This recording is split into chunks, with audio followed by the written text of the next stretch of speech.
Si vous suivez cette chaîne depuis un certain temps, vous savez probablement que nous aimons le vinaigre de cidre de pomme. Il est apparu dans plusieurs recettes ici, soit pour vous aider à perdre du poids, soit pour traiter l'acné. Mais ce n'est pas tout ce qu'il peut faire. Le vinaigre de cidre de pomme est particulièrement utile pour améliorer la digestion, contrôler la glycémie, soulager les symptômes du reflux gastrique, rafraîchir la laine, apaiser les maux de gorge, embellir les cheveux, etc. Bien qu'il soit si bénéfique pour votre santé, le vinaigre de cidre de pomme peut ne pas faire autant de bien dans certains cas. C'est pourquoi dans la vidéo d'aujourd'hui, nous allons vous montrer 4 choses pour lesquelles le vinaigre de cidre de pomme ne devrait pas être utilisé. Diabète. Bien que le vinaigre de cidre de pomme soit recommandé comme moyen naturel de contrôler la glycémie, les personnes atteintes de diabète de type 1 devraient l'éviter. En effet, de nombreux diabétiques ont des problèmes digestifs et peuvent développer une affection appelée gastroparésie, dans laquelle les nerfs de l'estomac ne fonctionnent pas comme ils le devraient, ce qui retarde la vidange de l'estomac. Cela rend l'administration de l'insuline très compliquée car il est difficile pour la personne de savoir quand la nourriture a été digérée. Certaines petites études humaines ont montré que le vinaigre de cidre de pomme provoque également un retard de la vidange gastrique, ce qui peut aggraver cette condition.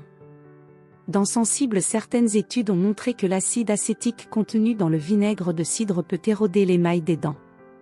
Pour éviter cela, il est recommandé de diluer le vinaigre de cidre de pomme dans l'eau avant consommation. Cependant, les personnes qui souffrent de dents sensibles doivent être particulièrement prudentes, car l'hypersensibilité survient généralement lorsqu'il y a déjà une perte d'émail dentaire ou un déchaussement des gencives. Dans les deux cas, la dent est plus exposée aux acides contenus dans les aliments, ce qui peut entraîner plus de douleur ou même une plus grande perte d'émail. Dans ce cas, il est recommandé non seulement de diluer le vinaigre de cidre de pomme, mais aussi de le boire avec une paille, évitant ainsi le contact de la substance avec les dents. Si vous prenez des médicaments, les personnes qui prennent des médicaments prescrits doivent consulter un médecin, car le vinaigre de cidre de pomme peut interagir avec certains médicaments.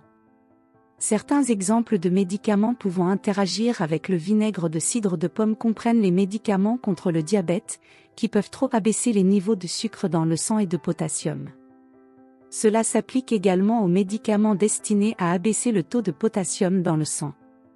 De plus, certains diurétiques peuvent également interagir négativement avec le vinaigre de cidre de pomme et entraîner une perte importante de potassium dans le corps. Par conséquent, il est important de faire attention à la quantité de vinaigre de cidre de pomme lors de la prise de diurétiques. De plus, lorsqu'il est consommé en grande quantité et sur une longue période, le vinaigre de cidre de pomme peut provoquer des effets secondaires tels que des nausées et des vomissements, des brûlures dans la gorge et une indigestion. Certaines personnes peuvent même ressentir une irritation de l'estomac. Pourtant, vous n'êtes pas obligé d'éviter complètement le vinaigre de cidre de pomme dans votre alimentation. Si vous faites partie de ces personnes qui ne tolèrent pas bien le vinaigre de cidre de pomme, vous pouvez en prendre en plus petite quantité. Et comme nous l'avons dit précédemment, diluez toujours le vinaigre de cidre de pomme dans de l'eau et évitez de consommer plus de 2 cuillères à soupe de ce liquide par jour. Le boire avec une paille est aussi une bonne stratégie, surtout pour ceux qui souffrent d'hypersensibilité des dents. Dites-nous maintenant, consommez-vous souvent du vinaigre de cidre de pomme ? Avez-vous déjà eu l'un de ces symptômes ? Vous aimez la vidéo ? Alors, donnez-lui un like et partagez-la avec vos amis.